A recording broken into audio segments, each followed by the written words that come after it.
Bismillahirrahmanirrahim. Assalamualaikum dan selamat sejahtera saya ucapkan kepada tetamu istimewa kita pada hari ini dan para pendengar setia podcast Santai Seri Serambi. Selamat datang ke podcast kita. Okey, hari ini kita akan membincangkan satu topik yang penting dan relevan di kalangan pekerja di seluruh dunia, iaitu isu keselamatan pekerjaan dan kesihatan. Tak kira apa juga bidang yang pekerjaan yang kita ceburi, keselamatan dan kesihatan di tempat kerja merupakan keutamaan yang tidak boleh kita abaikan, ya.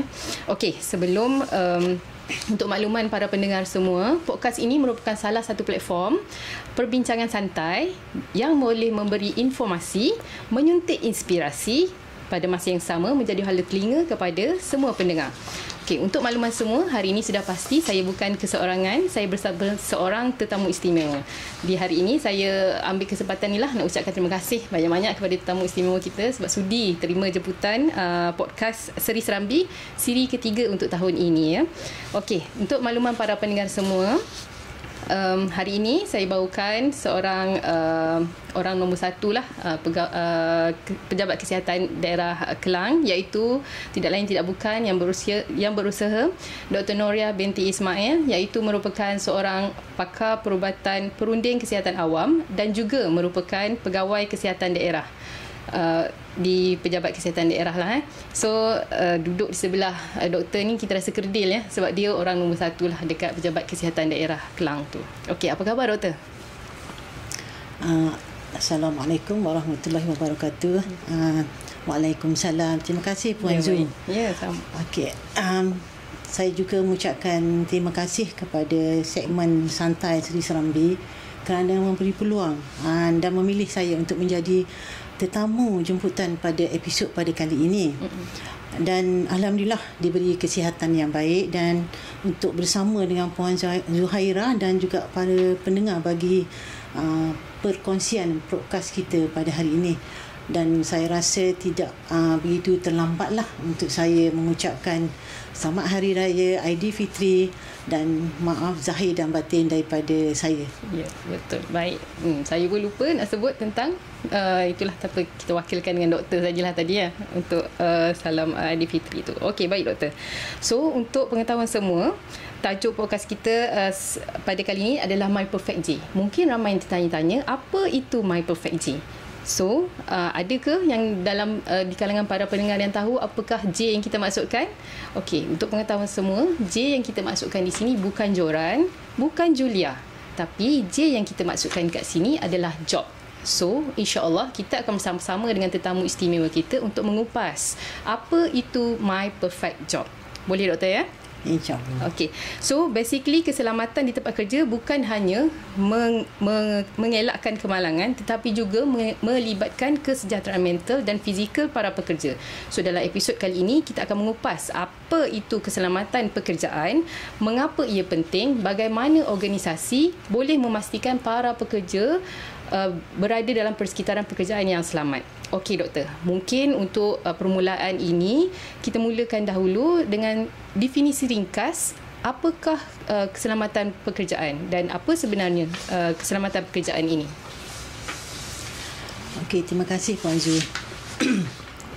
Bagi saya, untuk keselamatan pekerjaan ianya merujuk, ya, kepada langkah-langkah yang diambil atau yang boleh diambil oleh majikan dan juga para pekerja untuk mengelakkan risiko kecederaan ataupun kemalangan di tempat kerja.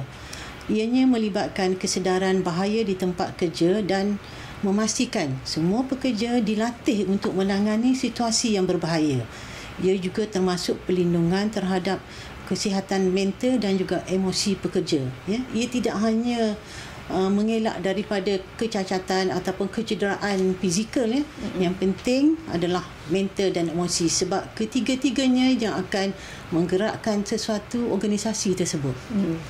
Faham. So dengan kata lainnya, keselamatan pekerjaan ni bukan sahaja tentang alat perlindungan seperti topi keselamatan ataupun kasut keselamatan, tetapi juga mencipta budaya kerja ataupun mementingkan keselamatan di kalangan pekerja. So kalau kita lihat doktor, dalam kebanyakan kemalangan yang berlaku, ada faktor-faktor yang menyumbang tu adalah dari aspek kelalaian, kurang latihan ataupun ketidakpatuhan kepada prosedur keselamatan itu sendiri. Ya, saya setuju dengan Puan Zu ya. Kadang-kadang kita cuma melihat dari segi kesihatan ataupun keselamatan fizikal yang pekerja tu alami ya. Yang kadang-kadang kita tak melihat apa sebenarnya yang berlaku yang menjurus kepada kecederaan ataupun kemalangan tu berlaku ya. Seperti dalam industri pembinaan, pembuatan dan juga seperti penjagaan kesihatan. Kita sebagai orang perubatan atau kesihatan ni, kita tak melihat apa yang menjurus kepada kejadian yang berlaku, tersalah cucuk, tersalah bagi ubat, tersalah orang kata membuat dressing menggunakan bahan kimia yang tak sesuai. Itu yang menjadi kepada kecacatan ataupun salah tindakan secara fizikal yang kita boleh nampak lah ya. Sebab bila seseorang itu tertekan, tak cukup tidur, ada masalah dekat rumah, ya, emosi tak terkawal ataupun ada masalah dengan pasangan, tapi terpaksa datang bekerja. Itu yang sebagai pegawai perubatan pun bila dah berserabut dalam kepala, bila melihat pesakit, mulalah nak naik angin. Sebab orang yang datang sakit tu mengadu. Saya sakit, dia tak tahu yang kita pun ada masalah juga. Ada masalah juga jadi, di rumah doktor. akan jadi aduan lah pula. Doktor bersikap kasar, menyindir. Kadang bila pesakit minta MC, saya pun sakit juga tahu. Itu pula jadi sebenarnya adalah emosi kita ataupun mental kita tak stabil lah yang menjurus ke arah situ. Ya. Dan macam di bidang pembuatan pula, di Kelang kita ada banyak premis yang kesihatan memberi sokongan untuk pelesinan lah. Ya, lebih kurang 500-600 ya, untuk daripada tahun 2022 sampai 2025 ya. Seperti premis barang lusuh, sekolah agama, pusat tuition, itu yang yang kata industri yang memerlukan kestabilan daripada emosi dan juga fizikal ya. Dan juga kita ada pemeriksaan premis makanan yang banyak lah di daerah Kelang ni, lebih kurang 300. Itu untuk tahun ini sahaja. Untuk tahun ini sahaja. Di mana industri ni kami tutup ataupun kita bagi amaran sebab cara praktisnya tu tidak seperti yang dibuat di dalam garis panduan lah. Tidak mengikut SOP doktor ya. Tak mengikut SOP. Jadi kita lihat banyak industri-industri macam ni yang memerlukan ketahanan mental dan juga fizikal. Dan selain daripada pekerja tu sendiri yang perlu tahu apa yang boleh menyebabkan mereka tercedera ke ataupun mereka akan terbeban dengan kerja tu sendiri, dan mereka perlu mengutarakan isu-isu tu kepada pihak majikan supaya perkara tersebut boleh diambil tindakan dan penambahbaikan oleh majikan supaya pekerja boleh lebih, orang kata lebih terjamin pekerjaannya dan juga boleh melindungi mereka daripada kecederaan fizikal. Dan mereka boleh mengambil langkah yang proaktif untuk melindungi bukan saja diri mereka tapi juga kawan-kawan mereka, dan secara umumnya dia dapat menjaga industri tersebut lebih maju dan lebih berdaya saing lah. Ya? Okay. Maksud doktor, seperti yang doktor sebut tadi, bila semua tu complement each other ataupun semua elemen-elemen tu kita jaga dengan baik, insyaAllah productivity pun okey, dari segi pelaksanaan kerja pun sangat okey dan sebagainya doktor. Oh ya doktor, okey, kalau kita sebut macam doktor ada sebut sedikit tadi tentang industri pembinaan dan sebagainya, kalau kita lihat pula dari aspek pembinaan, dari industri pembinaan, pekerja sering terdedah juga dengan risiko jatuh, terkena bahan kimia berbahaya ataupun mengalami kecederaan-kecederaan akibat alat berat. So macam mana mereka-mereka ini majikannya boleh membantu para pekerja yang terlibat dengan industri macam ni? Okey, Puan Zu ya, kalau kita lihat kepada industri yang pembinaan lah, ya, salah satu industri yang memang memerlukan kekuatan fizikal. Jadi kalau mereka ni tak fit dari segi fizikal, susah mereka nak membuat kerja-kerja macam ni ya. Jadi supaya keselamatan fizikal mereka itu terjamin, pihak majikan perlu menyediakan alat pelindungan diri untuk mereka semasa waktu bekerja dan pastikan mereka memakai. Ada yang sediakan tapi terserah pada pekerja nak pakai ke tak pakai. Jadi tak tercapai matlamat kita untuk menjaga keselamatan pekerja kita, ya. Kita bagi helmet, sarung tangan, dan supaya tempat kerja tu tidak bersepah, untuk mereka menjaga keselamatan supaya tak ada risiko terjatuh, tak ada risiko barang daripada atas mengenai kepala ke. Dan perkara-perkara macam tu majikan perlu prihatin, ya. Selain daripada menyediakan, mereka perlu pastikan pekerja mengikut peraturan-peraturan yang telah disediakan. Dan selain daripada menyediakan kemudahan dari segi keselamatan diri, mereka juga perlulah menyediakan ruang untuk pekerja berehat. Maknanya kalau bekerja 8 jam, memanglah majikan bayar gaji untuk 8 jam. Tapi semua manusia memerlukan rehat. Kalau kita Muslim ni, perlu solat tengah hari juga kan, dan perlu makan, perlu ke bilik air. Jadi kalau tandas pun tak sempurna, bilik solat pun tak ada, tempat makan pun hanya berada di tempat pembinaan sahaja. Jadi rehat pun tidak rehat sebenarnya, hanya berhenti untuk makan sahaja. Jadi pekerja ataupun majikan, pekerja perlu suarakan kalau tak ada, dan majikan perlu prihatinlah, mendengar dan mendengar. Jadi pendengaran ataupun keluhan yang disuarakan tu bila majikan dengar, mereka sebenarnya membantu industri itu sendiri, bukan sahaja pekerja.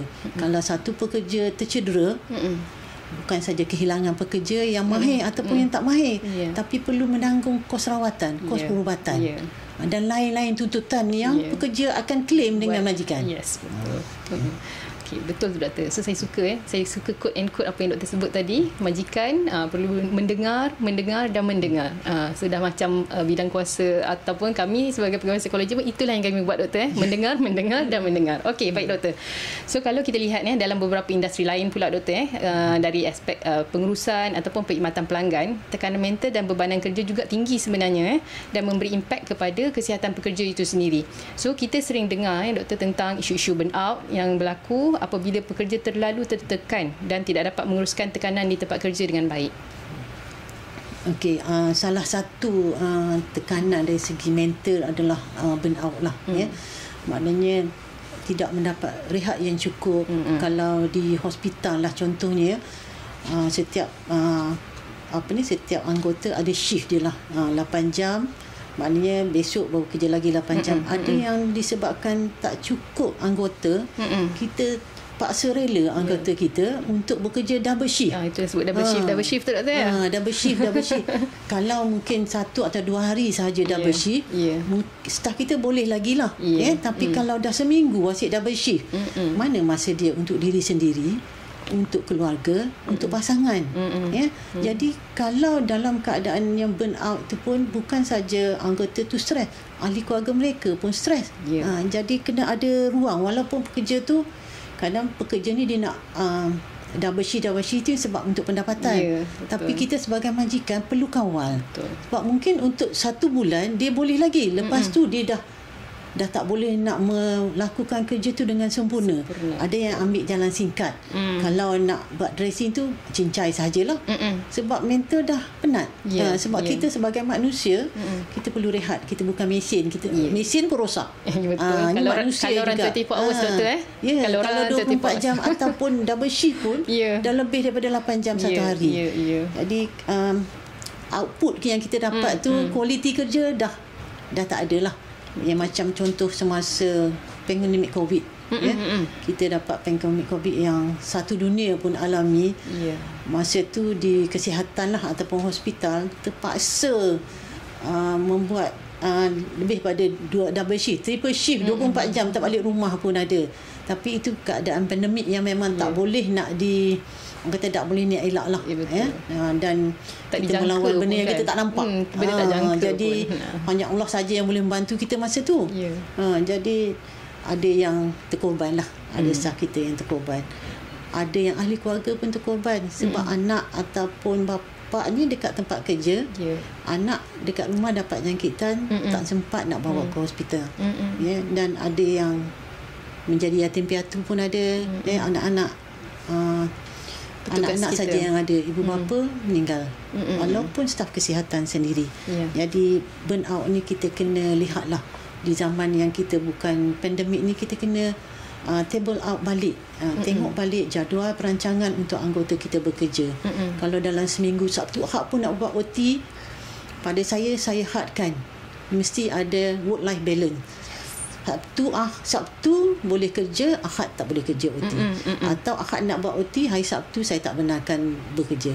Sebab dalam satu minggu hari bekerja pun dah buat OT sampai pukul 9 malam. Sabtu pun nak kerja lagi, Ahad pun nak kerja. Memang duit tu perlu. Tapi kalau tak ada nikmat kesihatan tu, betul, doktor. Duit pun tak menjadi satu keperluan lah masa tu. Jadi kesihatan tu yang lebih penting. Setuju sangat dengan doktor berkenaan dengan work life balance tadi tu. So untuk para pendengar yang masih setia dengan kami, yang bekerja terutamanya, bolehlah kita tengok-tengok balik work life balance kita tu macam mana. So kami mengalu-alukan lah, kalau rasa yang mana yang rasa struggle tu, yang tak jumpa dia punya work life balance tu, boleh datang dan berjumpa kepada mana-mana pegawai psikologi lah dekat klinik-klinik kesihatan, semua ada. Okey doktor, tadi doktor dah terangkan pun panjang lebar tentang bagaimana nak hasilkan satu perkhidmatan yang sangat baik. Banyak sangat aspek yang perlu diambil kira. Okey doktor, kalau kita lihat sedikit lah dari aspek undang-undang keselamatan dan kesihatan pekerjaan ni memainkan peranan penting juga ya doktor untuk kelangsungan kita di Malaysia ni. Kalau di Malaysia kita ada Akta Keselamatan Kesihatan Pekerjaan ataupun OSHA yang menetapkan tanggungjawab terhadap majikan dan pekerja sendiri bagi memastikan keselamatan di tempat kerja. Betul ke macam tu doktor? Betul puan. Dan memang akta tu kita implement lah dekat negara kita juga mengikut undang-undang tersebut, majikan bertanggungjawab untuk menyediakan tempat kerja yang selamat dan bebas daripada risiko kepada pekerja mereka. Jadi mereka perlu melibatkan pekerja dalam menentukan prosedur keselamatan dan memastikan pekerja diberi latihan yang mencukupi. Maknanya kita bukan hanya menyediakan peralatan fizikal, bukan saja memantau, menyelia, tapi kita perlu involve pekerja tu dalam prosedur ataupun perancangan untuk memastikan pekerja kita memahami kenapa perlu ikut SOP tu, apa sebabnya, dan involvekan mereka dalam latihan secara berkala ataupun secara tahunan lah, supaya perkara itu lekat dalam fikiran mereka dan sentiasa menjadi ingatan. Dan kita perlu ada ketetapan untuk anggota, setiap orang perlu pergi menghadiri kursus secara berkala, sama ada secara bulanan ke ataupun secara tahunan. Dan yang lebih baik adalah anggota perlu hadiri kursus supaya mereka dapat meningkatkan skill dalam diri mereka, yang merupakan salah satu nilai tambah lah kepada pekerja dan juga memberi keuntungan kepada majikan, sebab staf yang lebih mahir mereka hasilkan dan boleh kekal lama di dalam organisasi ataupun industri lah. So kalau kita tengok dari aspek yang doktor sebut tadi, dia macam win-win situation lah. So dari segi organisasi dikeluarkan sedikit kos untuk mereka pergi buat upskilling, dan dari segi aspek pekerja sendiri, dia boleh upskill diri dia lah untuk kursus-kursus yang mereka hadiri. Okey, baik doktor. So dalam sebuah organisasi ni tidak dapat tidak wujud juga ruang-ruang komunikasi doktor. Tak kisah di antara pekerja dengan pekerja, majikan dengan majikan dan sebagainya. So mungkin doktor boleh kongsikan macam mana komunikasi ni memberi kesan kepada kita punya kesan langsung lah dalam kita punya perkhidmatan dan pekerjaan ni. Okey, bagus Puan Zu. Sebenarnya kita bercakap komunikasi, kalau satu hala saja dia tak begitu berkesan. Komunikasi perlu dua hala. Jadi bila pekerja berkomunikasi dengan majikan, perlu ada give and take untuk mencari satu kesepahaman ataupun kesamarataan dari segi apa yang diutarakan. Jadi komunikasi yang penting dalam pekerjaan harian kita, supaya pekerja pun selesa dengan majikan, untuk mereka laporkan apa yang menjadi masalah pada mereka dan apa yang pihak majikan boleh bantu. Dan pihak majikan pun tidaklah boleh ataupun tidaklah mengambil tindakan kalau disuarakan apa isu oleh pekerja. Lihat dulu apa yang mereka utarakan. Adakah ianya tak perlu diambil apa-apa tindakan atau perlu dibuat penambahbaikan atas apa isu yang dibangkitkan oleh pekerja. Dan pihak organisasi juga perlu mencipta budaya terbuka di mana perbincangan dua hala tu boleh dibuat tanpa ada orang kata salah sangka ataupun emosi dalam mendengar apa-apa isu. Mungkin dalam banyak-banyak isu tu ada yang emosi. Tapi bukan semua. Sebab tu yang saya maklum pagi tadi mendengar dan mendengar. Baik doktor. So sangat baik So untuk selepas ni maksudnya kita sebenarnya sangat menggalakkan perbincangan ataupun komunikasi, especially dari segi bottom up. Maksudnya daripada bawah ke atas. Kadang-kadang doktor pekerja ni dia fikir macam tak bolehlah cakap dengan bos nanti macam-macam lah. So lepas pada ni, insyaAllah lepas mendengar pada ni boleh jumpa dengan penyelia, dengan penyelaras dan sebagainya untuk memaklumkan apa-apa yang perlulah. So dalam kesempatan ini mungkin kita berikan sikit lah doktor tips kepada majikan juga pekerja. So untuk majikan kita boleh sama-sama pastikanlah supaya mematuhi undang-undang keselamatan, memberi latihan yang secukupnya dan menjaga keselamatan mental pekerja. Dan untuk pekerja pula jangan takut untuk laporkan risiko-risiko yang ada dan masalah yang mungkin timbul. Sebab kadang-kadang bos-bos ni tak berapa nak nampak ataupun kita yang di ground mungkin lebih nampak lah benda tu, dan boleh sahaja buat kata tetamu kita Dr. Nuriah tadi, boleh sahaja sampaikan. Okey, sebenarnya sangat banyak input yang kita dah terima hari ni para pendengar melalui My Perfect J. Kita dah kupas sebenarnya isu-isu berkaitan dengan keselamatan pekerjaan dan kesihatan. Di awal tadi kita mulakan dengan definisi peranan majikan dan pekerja. Kemudian kita ada isu kesihatan mental seperti burnout, dan kemudian kita kupas juga tentang Akta Keselamatan OSHA dan juga peri pentingnya komunikasi di dalam sebuah organisasi. Sebenarnya sangat cepat masa berlalu sedar tak sedar kita dah sampai sebenarnya ke hujung rancangan macam tu. So baik, mungkin di hujung ni doktor nak beri nasihat ataupun pesanan sikit doktor kepada para pendengar pekerja maupun majikan tentang berkaitan keselamatan pekerjaan dan kesihatan. Okey Puan Su, memang betul lah. Saya baru sekejap je kita masuk dalam bilik ni untuk bersantai dengan tajuk My Perfect J ni saya sebenarnya pesanan ni bukan saja untuk pendengar tapi untuk diri saya jugalah sebagai pegawai kesihatan daerah. Saya memang mengamalkan open door policy lah.